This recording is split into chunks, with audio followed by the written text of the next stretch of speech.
Welcome to the Healthy Compulsive Project podcast, where you can take a deep dive to explore the pitfalls and potential of the obsessive-compulsive personality, offering hope and help for perfectionists, workaholics, micromanagers, type A personality, and control freaks. Hello, everyone. Gary Trosclair here, psychotherapist, Jungian psychoanalyst, and author of the Healthy Compulsive Project book, blog, and podcast. If you've ever had the feeling that you were feeling someone else's feelings and you didn't like it one bit, this episode is for you. And if you've never noticed that you're feeling someone else's feelings, you probably should listen to this episode. It happens all the time, sometimes beneficially, but many times disastrously. And finally, while it's good to know if someone else is causing you to feel things, it's probably more important for you to know if you are causing someone else to feel your unwanted emotions. And facing that takes courage. In this episode, I'll be describing the processes known as projection and projective identification, which is psychobabble for being infected by someone else's emotions. And I'll talk about what to do when it happens. So, join me for episode 106 of the Healthy Compulsive Project podcast. Marriage is not for sissies. Courage, projection, and projective identification. It's 1994, and my wife and I are getting married. The guests are invited to share thoughts and feelings about our union. My mother stands up and says, among other things, marriage is not for sissies. This says a lot because my parents' marriage was good.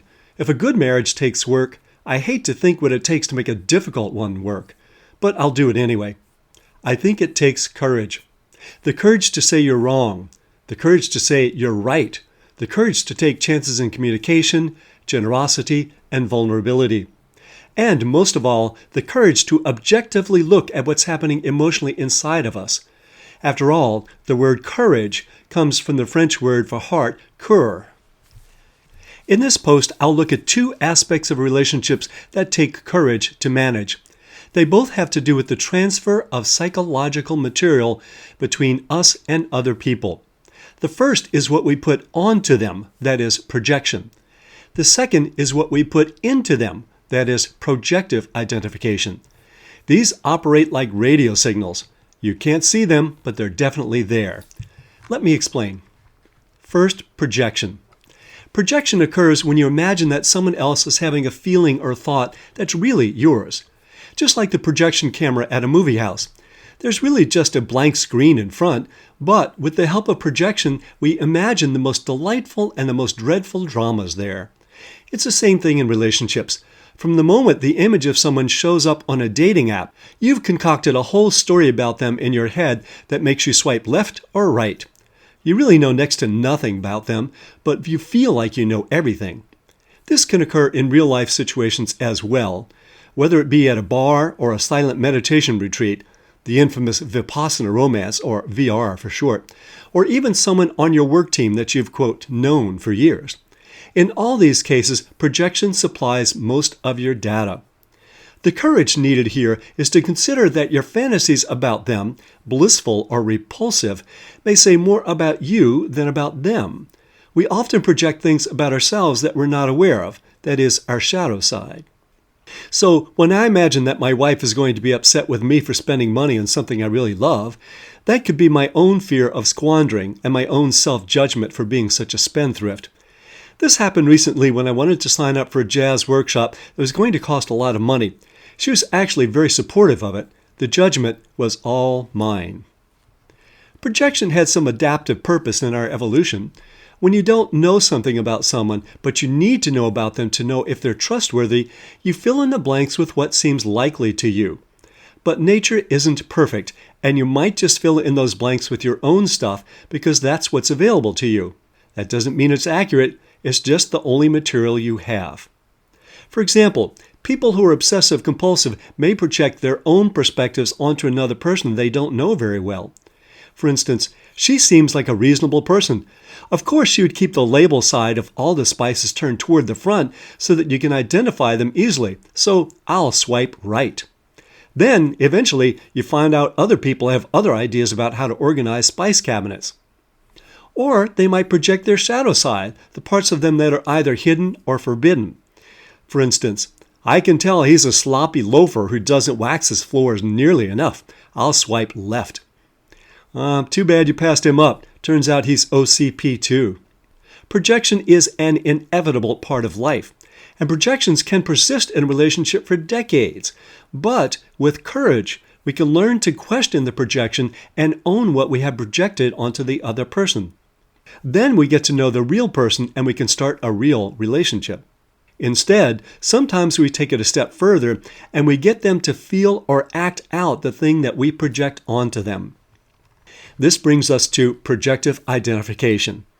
And here's where things get fun, or complicated, or dangerous, depending upon your perspective.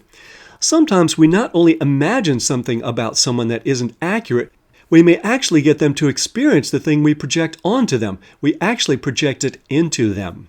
Have you ever had the feeling that being around a particular person left you feeling filled with feelings that weren't yours? That maybe the other person somehow stuffed those hot as habaneros emotions into you while they stood by cool as a cucumber? Psychology has a name for this: projective identification. It's what happens when one person either can't or won't accept that they have a certain feeling and they manage to get someone else to feel it for them. To project means to send out. To identify means to take on as a part of us. So, one person sends out the feeling and the other takes it on. Thus, projective identification. Picture a radio station. The DJ plays a song. Let's just say Misty, for example. Radio waves travel all around, broadcasting into bedrooms everywhere. And voila, lots of people suddenly start feeling as helpless as kittens up a tree. I like this metaphor because it's similar to projective identification in that even though you can't see radio waves, they're very real and they have an impact. But like many other things in this blog, it's imperfect. Unlike the DJ sitting in the radio station plotting emotional manipulation, when we broadcast via projective identification, we do it unwittingly. So, on a less sentimental note, if your roomie Chester was not comfortable with his anger because he misread his Buddhist parents, thinking it was bad to be angry, he'll unconsciously find a way to get you feel it for him. He might do things to get you to feel angry, like show up late all the time, lose the iPods you loaned him, or eat all of the lentil salad you put in the fridge for tomorrow's lunch. Or he might just broadcast it subtly and psychically as he sits there on the couch. Are you cool with that? I didn't think so. While most of the situations I'll describe in this episode occur when the projector is not aware of their feelings, it can also happen that they may be well aware that they're upset, but they're unable to communicate it with words. So they try to get you to experience it so that you understand them. Not that it works out that way. And from the other end, do you have the courage to consider that you are the one doing the projecting, that you are making Chester feel uncomfortable because you aren't owning your own depression? Warning, danger ahead. This is a very dangerous concept. We should need a license to use it. I mean it. It may seem that it gives us the right to blame other people for our feelings and actions, which is something I highly recommend against. Blame can get you very, very stuck. In fact, therapists who do or should have a license had started to use the concept of projective identification to understand what they were feeling when they were with some of their clients. For instance, I wasn't feeling sad until the client walked into the room. And while they hadn't said they felt sad, they sure did look it. Maybe it's too much for them to feel now and I'm feeling it for them. At times, this has been a very useful diagnostic tool, but we've had to cool it with that, because it makes it too easy to blame the client for our own personal struggles, even though we do have licenses. For instance, I'm feeling angry, and I'm not an angry person, so it must be the patient's anger that they are afraid of acknowledging. Well, maybe, maybe not. It's also dangerous in that it might lead us to imagine we can read minds. Not exactly. But still, this process does happen, and it can help to cautiously consider that it might be happening in a given circumstance. We'll get to the actionable part at the end of this episode. But for now, remember that it's very important to check these things out with the other person rather than assume they're filling you with their vile, unwanted emotions. Cars are dangerous too. We just need to learn to drive them carefully. Now let's talk about the science behind projective identification. This concept does not arise out of some fanciful and magical notion of osmosis therapists dreamed up while doing psilocybin at their annual migration to Cape Cod. It's a real thing. Projective identification is a process of implicit communication between the unconscious systems of two people. It's a reciprocal right brain to right brain process that goes on far more often than we would like to think. It was originally a psychoanalytic concept, but neurobiologists rescued it from the waistband of theories that didn't win a popularity contest. A research psychologist named Giacomo Rizzolatti and his colleagues at the University of Parma in Italy were studying motor neurons in the premotor cortex of macaque monkeys in the early 1990s when a funny thing happened on their way to their conclusion. They discovered mirror neurons. They noticed that certain neurons fire not only when an individual performs an action. The same neurons also fire when they observe someone else perform that action. Now, that's why monkeys typically have subscriptions to multiple streaming services, at least Netflix, Hulu, and ESPN. They crave the vicarious gratification. When we see others doing or feeling something, we may experience the same thing because our brain has evolved so that we pick this stuff up. It was helpful to have a sense of what others in your tribe were feeling. The projector unconsciously induces matching states in the recipient, who then identifies with those states as if they were his or her own feelings. This works through implicit nonverbal channels, including limbic structure, like the amygdala and the insula, and the right hemisphere, which processes emotion and social signals. When the projector communicates distress or unwanted feelings through tone, posture, and microexpressions, it activates the recipient's limbic system. The way it often works in humans is that when we can't process or metabolize an affect internally, we may unwittingly export it to someone else for safekeeping. Now let's talk about projective identification in your relationships. The only way some people know to communicate is by getting the other person to experience their feelings through projective identification. They may never have learned from their own family how to do it with words, or simply saying what they feel might be forbidden, or they might be as oblivious to their feelings as the Brooklyn Queens Expressway is to a Billie Eilish song. Expressways do not have mirror neurons, not even the beloved BQE. So this other person may have no idea what they're feeling and are hoping you'll figure it out for them. So, if your partner isn't adept at processing their emotions, they may conveniently and unconsciously upload them to you since you're obviously better at that sort of thing. This is not done consciously, but it is done compulsively. By that, I mean they have a really hard time stopping it. Or you may have a hard time not uploading your feelings to them. Couples are interconnected and closed systems.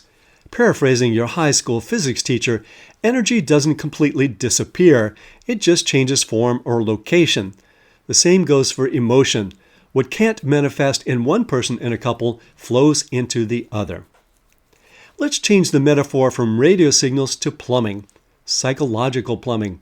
Like when it floods and the sewage system backs up and your toilet overflows. Sorry to be so graphic. I had pledged to myself never to use bathroom humor, but this metaphor is too apt to pass up just because I made up a rigid rule about earthy things. Anyway, I use the metaphor because emotional flooding can also cause people to project their emotions into those they love and hold dear. There are instances where we can see how the abandoned feelings get provoked in the other person by the other person saying certain things or acting certain ways. It can also be far more subtle, in which that person does very little to cause the other person to receive the abandoned feelings.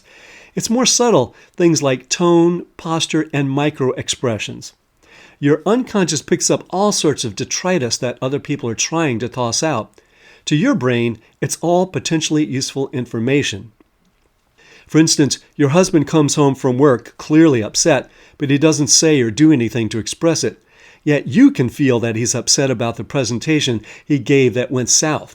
He's flooded with feelings about career and financial implications, and you're feeling them for him.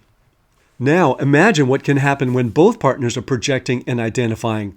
Misunderstandings multiply exponentially, and you've got a rotten plumbing mess on your hands. Let's take some common scenarios of projective identification in couples in which at least one of the two is obsessive-compulsive. Again, in some cases, one partner is actively, though unconsciously, projecting into the other person through their behavior. In other cases, the intensity of their feelings can cross human boundaries via more subtle cues. Often, both are happening at the same time. So the first one I'm going to talk about is vulnerability, powerlessness, inadequacy, insecurity, and anxiety. Let's say the partner with OCPD can't tolerate feeling vulnerable. They've been wildly successful in avoiding it through control, overworking, pleasing, or perfecting their entire life. Or at least they thought they were. Anyway, they want to keep it that way, so they might get you to feel the vulnerability for them by behaving as if they have all of the control, the power, and the answers, and you have little to none. Or they might work their tush off to make all the money and thereby take all the control, leaving you dependent on them. Then you're left holding the vulnerability. Unhealthy obsessive-compulsives usually function in a way to cover over what they feel are inadequacies, felt shortcomings in virtue, or competence. So if you happen to be around as they work overtime to repress their feelings of insecurity, you might find yourself feeling like a slacker. But this can go the other way as well. Once they get a diagnosis, the compulsive partner can be made to feel that they are the vulnerable one if the undiagnosed partner presents as pure as the driven snow, when, really, they're at least as scared inside as the diagnosis partner, but can't admit it. I've seen this reversal too many times for it not to be part of a larger pattern. The undiagnosed partner isn't comfortable feeling vulnerable, so they distance themselves from the diagnosed partner, who then feels it for them. Now we're going to talk about feelings of being a bad boy or a bad girl. The compulsive partner's commitment to being ultra-virtuous to compensate for the fear of guilt or shame can make the other partner feel lousy as well. The OCPD partner may achieve this with critical words or righteous behavior. For instance, they would never, ever use AI because of its environmental impact, and they let you know it. Even though you only use it occasionally, you may feel like a cheater for asking ChatGPT to find out how dangerous your mother's medical condition is. Now let's talk about how one might feel stupid as a result of this process. One way that some people with OCPD exercise control and compensate for insecurity is by presenting as if they are completely reasonable and ostentatiously knowledgeable. Whether or not they are is irrelevant. Well, actually, it is relevant because they might pose as if they know everything because deep down they feel they don't know anything, which is why they feel they need to be so convincing. But it can still make their partner feel like they're wearing the class dunce cap. Now let's talk about depression. Simply having an OCPD partner can make you feel glum. That's bad enough. But if their depression is masked through work, productivity, and achievements, you may be the one to carry it for them. OCPD-related depression can be a side effect of being controlling, workaholic, people-pleasing, or so obsessive that you can't get anything done. But being depressed may not fit in with their image of themselves, so they may not want to acknowledge it. In effect, they're asking, "Would you hold this feeling for me?" Next, and the last one we'll talk about here, is urgency. If the OCPD partner is more obsessive than compulsive, that is, they think more than they do, they may procrastinate a lot. This can drive the other partner crazy. It's very frustrating to watch someone you love become passive and not accomplish what they want to because their perfectionism gets in the way. Most obsessive-compulsives feel a constant and deep sense of urgency. Some act on it, others avoid it. When they avoid it, the non-OCPD partner feels the urgency for them, while the obsessive partner whittles away the time planning the next great Lord of the Rings-like film trilogy. Now we'll talk about what to do about projective identification. Whatever happened to the noble idea that no one can make you feel anything? I like that idea, but I think it would be more accurate to say that no one can keep making you feel anything. It's hard not to have an immediate response in these situations, but it takes complicity to maintain it.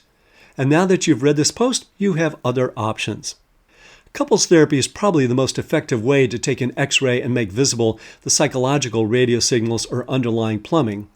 Ideally, the therapist catches it happening in the session and checks in with the potential projector to see if they might be feeling something like what their partner is feeling. That way, the potential projector can try to feel the feelings themselves rather than getting their partner to try to feel it by projecting it. Whether you do couples therapy or not, here are some things you can do on your own to clear the air of unwanted radio signals and flush out the plumbing. They all require courage. 1. Don't presume your innocence. Don't assume the projection can't start with you. Whether you're the diagnosed partner or not, be willing to do some soul searching and see if what your partner seems to be feeling originates with you. Here again, that can be on an obvious level. One of you hogs all the control to make the other feel their vulnerability, or a subtle unconscious level. One of you has the feeling but can't own it and the other person feels it. If you're certain that you aren't doing the projecting, think again. Certainty can be a sign that we're wrong. 2. Own your feelings. Observe what your partner is feeling and try to feel into that yourself. Ask yourself what you might be distancing yourself from and acknowledge it. What's so disturbing about the feeling that you want to avoid? Even if it seems there is nothing you can do to change the feeling, you can at least learn to own it, rather than give it to someone else like a bad flu. 3. Check out your role with your partner and speak the unspeakable. Ask your partner if there's anything you do that leaves them feeling uncomfortable. Is there a way to use words to communicate what it is you need to communicate, like, I'm drowning, or I feel terrible about myself, or I'm really worried about money? If, on the other hand, you believe you are the recipient of projections, let's look at some things you can do. Check out your partner's feelings. Ask your partner about their feelings to see if they might be out of touch with them. Don't blame or accuse. Check it out. For instance, I've been feeling kind of down lately. Have you been? Or, how are you feeling about the conference you're going to be running? Or, what's it like to be going back to visit your parents' house? That's pretty disturbing. I've been wondering if I've been feeling it with you or for you. Strike while the iron is cold. Address it when things aren't tense. Then mine the material. Consider empathically that maybe there is something you needed to learn about your partner, roommate, or boss, and that this is the only way they could express it. But don't hold on to it. It's information, not a straitjacket you have to wear. Next, look for holes. Are there any openings in you where their issues could worm their way into you? Maybe you have less intense feelings of insecurity, anger, or anxiety than they do, but your own are significant enough for your partner's feelings to activate them in you. Or, to revert to our previous metaphor, are there places in you that resonate sympathetically with the issues they are broadcasting to you? Take a load off. With awareness comes choice. If you suspect that you've been carrying a feeling the other person handed to you, develop an image of returning it to them. Thanks for sharing, but this is yours and I'm returning it to you. It's not good for either one of us, for me to carry it. And finally, change the channel. If someone has been broadcasting something you don't want to have blasted into your psyche, develop an image of changing the channel. Tune into something more satisfying.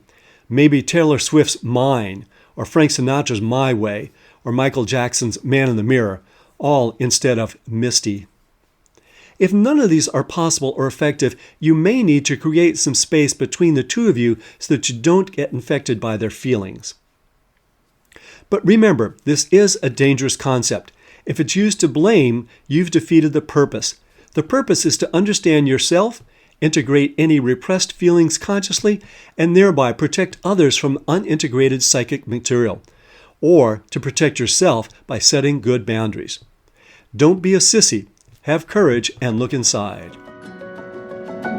You can find transcripts of this podcast with links to research sources and lots more at the Healthy Compulsive blog, www.thehealthycompulsive.com. If you'd like to subscribe to the Healthy Compulsive podcast, hit that subscribe button. And for a thorough guide to cultivating the positive potential of the compulsive personality, find my book on Amazon, The Healthy Compulsive: Healing Obsessive-Compulsive Personality Disorder and Taking the Wheel of the Driven Personality.